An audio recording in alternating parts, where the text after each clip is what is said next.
In 2007, a former Clinton White House aide, author, and law graduate, John Corcoran, found himself in a daunting financial predicament. With $129,000 in debt from his law degree and an additional $755,000 accumulated with his wife over 5 years for various expenses like wedding costs, graduate degrees, a rental property, and a new car loan, the mountain of debt seemed insurmountable. Realizing that his regular wages would never be enough to escape this financial burden, John took a decisive and bold step. He cleverly used some effective debt management and reduction techniques, and in a remarkably short period, he and his wife were able to eliminate 80% of their $755,000 debt.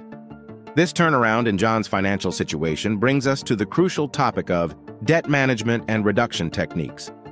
Managing debt is not just about making regular payments. It involves understanding and implementing effective debt reduction strategies, monitoring your credit score, and maintaining a healthy debt-to-income ratio. While the principles of debt management can be straightforward, each individual situation is unique. That's why you need to understand the basics of debt management and its reduction. For that purpose, this video will give you a general understanding of what you need to do to manage and reduce your debt effectively. You will be equipped with the knowledge and techniques necessary to take control of your financial situation, just like John Corcoran. Whether you're dealing with student loans, credit card debt, or any other form of financial obligation. Understanding these key principles of debt management and reduction will be the first step towards achieving your financial freedom. So, the first most effective debt management and reduction techniques is the debt avalanche method, which focuses on tackling your highest interest debt first. Think of it as if you're facing a mountain of snowballs, debts, each with a different interest rate. Your goal is to get rid of the heaviest snowballs first to prevent them from causing an avalanche. Let's break down how this method works. You start by listing out your debts in order of their interest rates, from highest to lowest. For instance, you might have debts that look something like this: having store credit card with a 30% annual percentage rate, rewards credit card with a 20% annual percentage rate, an auto loan at 10% annual percentage rate, a student loan at 6% annual percentage rate, and finally, a mortgage at 4% annual percentage rate. Now, the idea is to focus your financial firepower on the debt with the highest interest rate while continuing to make minimum payments on your other debts. This strategy is like trying to plug the biggest leak in a boat first to prevent it from sinking. By targeting the debt with the highest interest rate, you're effectively reducing the amount of interest you'll pay over time. It's like cutting off the head of the financial hydra. Once the biggest head is gone, the rest becomes more manageable. The debt avalanche method is a smart approach within debt management and reduction techniques, especially if you're someone who wants to minimize interest payments and get out of debt quickly. It requires discipline and a strategic approach to your debts, but the financial relief it brings can be substantial. Remember, it's like being on a diet. The results might not be instant, but with persistence and the right strategy, you'll eventually reach your goal. In the words of Benjamin Franklin, "Beware of little expenses. A small leak will sink a great ship." By adopting the debt avalanche method, you're ensuring that the little expenses of high interest don't sink your financial ship. Stay committed to this approach and watch as you steadily climb out of debt, paving the way to a more secure financial future. Another debt management and reduction techniques is the debt snowball method. This strategy is all about building momentum, much like a snowball rolling down a hill, gathering size and speed. The idea here is simple, yet effective. You start by paying off your smallest balance first, while continuing to make minimum payments on your other debts. Now you may think it's like the previous method, debt avalanche, we have talked about. But the debt avalanche strategy is making minimum payments on every debt and using any excess income to pay off the debt with the highest interest rate first.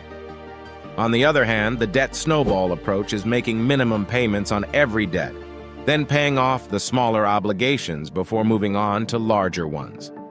The debt snowball method is like tackling a cluttered room. Instead of starting with the biggest piece of furniture, you first clear out the smaller items. This approach gives you quick wins, making the task seem less daunting and more manageable. For example, let's say you have debts like having rewards credit card with a $1,000 balance, a store credit card with a $1,500 balance, an auto loan at $10,000, a student loan at $35,000, and a mortgage at $150,000. You would first target the $1,000 credit card debt. Once that's paid off, you take the money you were using for that payment and apply it to the next smallest debt, the $1,500 store credit card. This method creates a domino effect, where each paid-off debt frees up more money to tackle the next one. The amount you're putting toward debts each month remains constant, but the speed at which you're paying them off increases. The debt snowball method is especially effective for staying motivated. It's like playing a video game where you clear levels quickly at the start, boosting your confidence and encouraging you to keep going. Each debt cleared is a small victory, a reason to celebrate. Let's imagine two friends, Joe and Emma, who each have multiple debts. Joe decides to use the debt snowball method, focusing on clearing his smallest debts first. Emma, however, chooses to pay a little bit towards each debt every month. Joe quickly pays off two small debts and feels a sense of achievement, while Emma, despite making regular payments, doesn't see any of her debts disappearing and starts to lose motivation. This method shows that in the world of debt management and reduction techniques, psychology plays a crucial role. Paying off smaller debts first provides a psychological boost, a sense of progress and accomplishment. It's a bit like running a race. Those early, easy wins keep you going, building momentum as you head towards the finish line. In essence, the debt snowball method may not be the fastest in terms of reducing interest payments, but it's a powerful tool for staying motivated. As Dave Ramsey, a proponent of this method, says, personal finance is 80% behavior and only 20% head knowledge. Using this approach, you tackle your debts not just with financial savvy, but with a strategy that aligns with human behavior, keeping you engaged and on track towards achieving a debt-free life. Now that you know about the techniques, the next thing you need to do is to create a budget. Crafting a budget is like drawing a treasure map. It guides you through the murky waters of your finances and leads you to the treasure chest of being debt-free. Let's face it, without a budget, managing debt is like trying to bake a cake without a recipe. You might end up with something edible, but it's not going to be the showstopper you hoped for. Now, there are several budgeting methods you can adopt. For instance, take the 50, 30, and 20 budget method. Think of this as dividing your income into 3 buckets: 50% for needs, 30% for wants, and 20% for savings and debt repayment. It's like making sure you have enough ingredients for the main course, dessert, and a little leftover for tomorrow's meal. Next, we have the zero-based budget. This is where your income minus expenses equals 0. Every dollar is accounted for, including debt repayment and savings. It's like fitting puzzle pieces perfectly together, ensuring there's no missing piece or dollar at the end. Third method is the envelope budget. This method is about categorizing your spending into both real and virtual envelopes, like food, utilities, and housing. At the start of the month, you allocate your budget to each envelope, cutting down on unnecessary spending. It's like having different piggy banks for different expenses. Now, apart from these budgeting methods in debt management and reduction techniques, you also need to adopt a minimalist lifestyle. You have to slash regular but non-essential expenses, like those weekly takeouts or impulse buys, to maximize savings. Whatever's left goes straight to debt repayment. It's like pruning the unnecessary branches off your financial tree to help the healthy parts grow stronger. And here's a pro tip. You can also use an online debt payoff calculator. Online debt payoff calculator can help you to figure out how much to allocate toward your debt to pay it off within a desired time frame. It gives a clear picture of your monthly payments and long-term interest, allowing you to tailor your debt repayment strategy. By the way, if you're enjoying the video so far and want more topics like this, comment debt management below so I know. Next key strategy in debt management and reduction techniques is the wise utilization of unexpected windfalls. Let's face it, receiving an unexpected sum of money can feel a bit like finding a magic lamp. suddenly a world of possibilities opens up. The temptation to splurge on a lavish vacation or the latest tech gadget is real. But when you're battling debt, these windfalls can be a golden opportunity to fast-track your debt reduction. However, think of a monetary windfall not as a ticket to an impromptu shopping spree, but rather as a financial fire extinguisher. Whether it's an inheritance, a tax refund, or a work bonus, this extra money can be a powerful tool in reducing your overall debt burden and saving you a significant amount in interest over time. To understand this, let's consider a fictional scenario with two characters, Sarah and Mike, who both receive a $7,000 bonus from work. Sarah, embodying the spirit of debt management and reduction techniques, uses her windfall to pay down her high-interest credit card debt. Mike, on the other hand, decides to splurge on a luxury vacation. Fast forward a year, and Sarah's financial health has improved significantly, with reduced debt and less stress. Mike, however, finds himself back at square one, still struggling with the same amount of debt and perhaps even a touch of post-vacation blues. But let's be real, money doesn't usually just fall from the sky. If you're keen on paying off your debts quickly, finding ways to earn extra income can be a game changer. This could mean picking up freelance work, selling items you no longer need, or turning a hobby into a side hustle. It's like squeezing every last drop of juice from an orange. You're making the most of what you have. Remember, every bit counts in the journey of debt reduction. As financial guru Dave Ramsey says, a budget is telling your money where to go instead of wondering where it went. This principle applies perfectly to windfalls.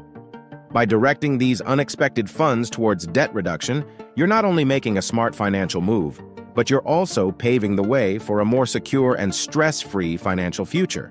So, while it might be tempting to treat windfalls as a means for immediate gratification, in the context of debt management and reduction techniques, they're an invaluable resource for accelerating your journey out of debt.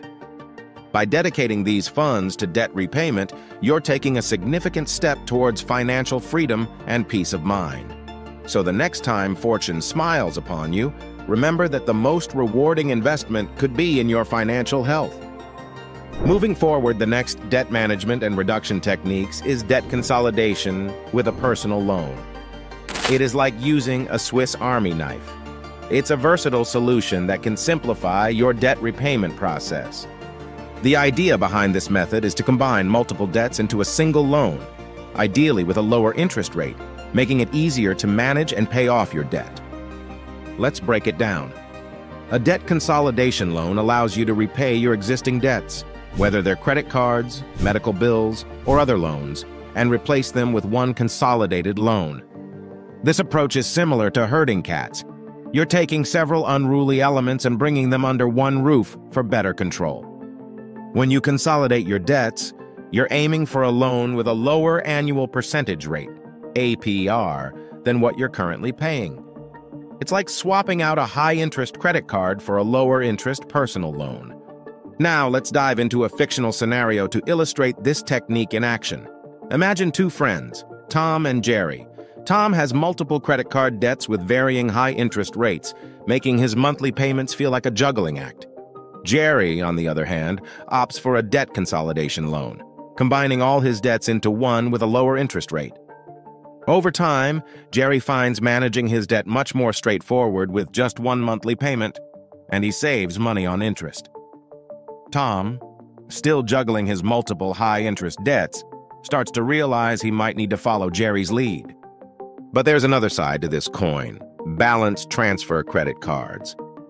This option involves transferring your existing high-interest debt to a credit card with a lower interest rate, often a promotional rate. It's like moving your debt from a high-rent apartment to a more affordable one. When considering debt consolidation, whether through a personal loan or a balance transfer credit card, it's important to shop around. Look for lenders or credit cards that offer a lower APR than your current debts. Keep in mind, the shorter the loan term, the lower your APR may be, but also the higher your monthly payments. It's a balancing act, like finding the perfect temperature in your shower, not too hot and not too cold. Debt consolidation as part of our debt management and reduction techniques is a smart move, but it requires careful consideration and financial discipline. As Warren Buffett wisely said, do not save what is left after spending, but spend what is left after saving. This principle is vital in debt consolidation. You must remain disciplined in your spending habits to ensure that this technique works effectively for your financial situation.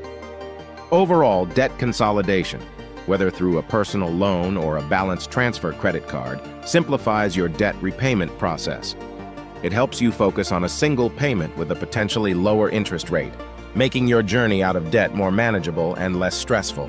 By consolidating your debts, you're taking a significant step towards financial clarity and freedom, setting the stage for a more secure financial future. All right, the next step in debt management and reduction techniques is to transfer debt to a 0% intro credit card. This is similar to finding a shortcut in a maze. This method involves using a balance transfer credit card to consolidate your debt, ideally one offering a 0% introductory interest rate. It's like getting a holiday from interest rates, where for a glorious period, every payment you make goes directly toward reducing the principal amount. When you transfer your debt to a 0% intro credit card, you're essentially moving your balances from high-interest cards to one with no interest for a set period. This is a golden opportunity to pay down your debt faster, since you're not accruing additional interest. However, it's crucial to remember that this financial honeymoon doesn't last forever. After the introductory period ends, standard interest rates kick in. Also, be aware of any balance transfer fees, which are like the cover charge at this debt reduction party. Also, it's important to note that not everyone can join this interest-free fiesta. Securing a good rate on a personal loan or qualifying for a balance transfer credit card requires a decent credit score. If your credit score is more subprime than prime time, you might face challenges in accessing these debt consolidation options. Let's compare personal loans and balance transfer cards as debt consolidation methods. Personal loans work by repaying multiple types of debt with a new loan. They're suitable for borrowers with good credit who have various kinds of debt.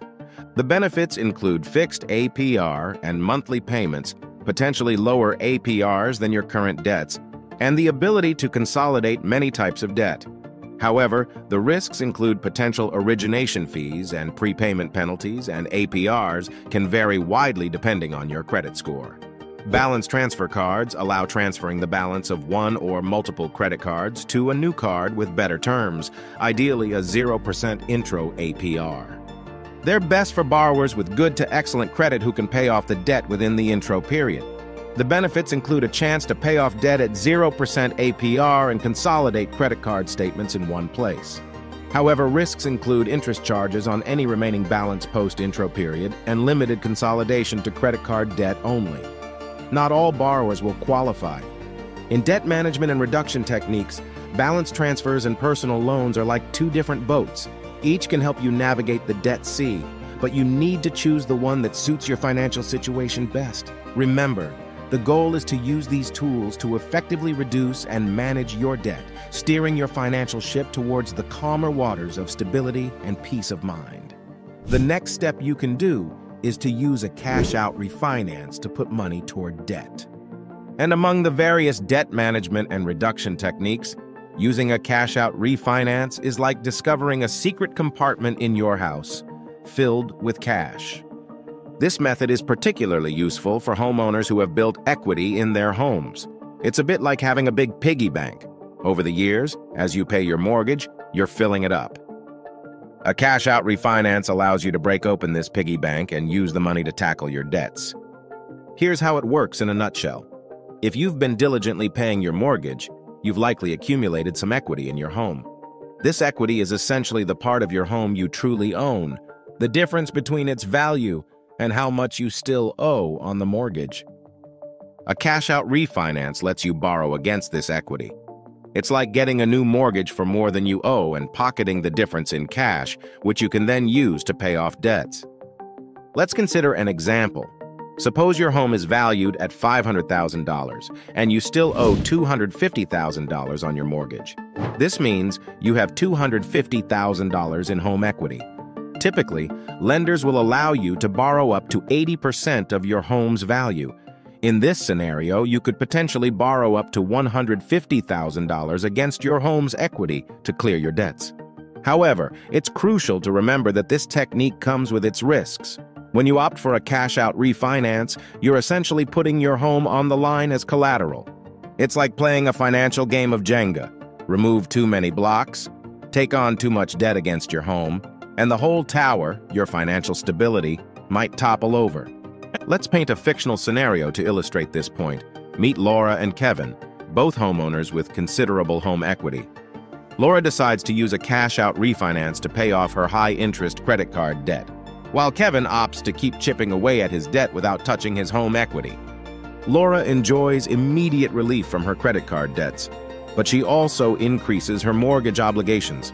Kevin, on the other hand, takes longer to pay off his debts but maintains his original mortgage.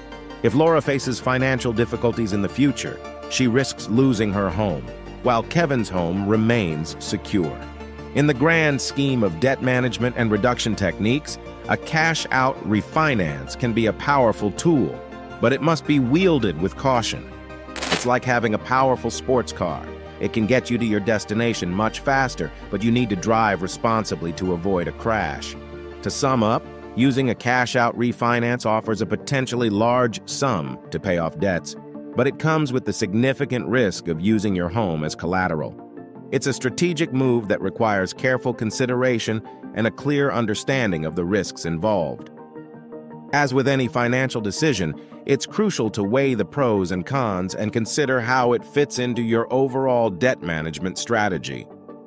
Remember, the goal is to achieve financial stability, not to replace one form of debt with another that could jeopardize your home. And that's all for today's video. If you're keen on expanding your knowledge about investing, there's a fantastic opportunity waiting for you. Just by clicking the link below this video, you can dive into the world of audiobooks for free. Additionally, you'll find a curated list of suggested books and where to purchase them right below the video. The primary aim of this video is to broaden your understanding of various aspects of investing. Remember, this isn't specific investment advice. Investing is a field riddled with risks and uncertainties, so it's vital to do your own homework. Always consult with qualified professionals before taking any financial plunge. It's crucial to bear in mind that past performance is no magic crystal ball for future results. Every investment carries its own set of risks, and it's important to weigh these carefully before committing your hard-earned money. If you found this video useful, I'd love for you to check out my next one. And if you're feeling generous, don't hesitate to hit the like button, share this video, and subscribe to our channel. Your thoughts and feedback mean the world to us, so feel free to drop a comment below. Your support is greatly appreciated, and I'm excited to see you in the next video.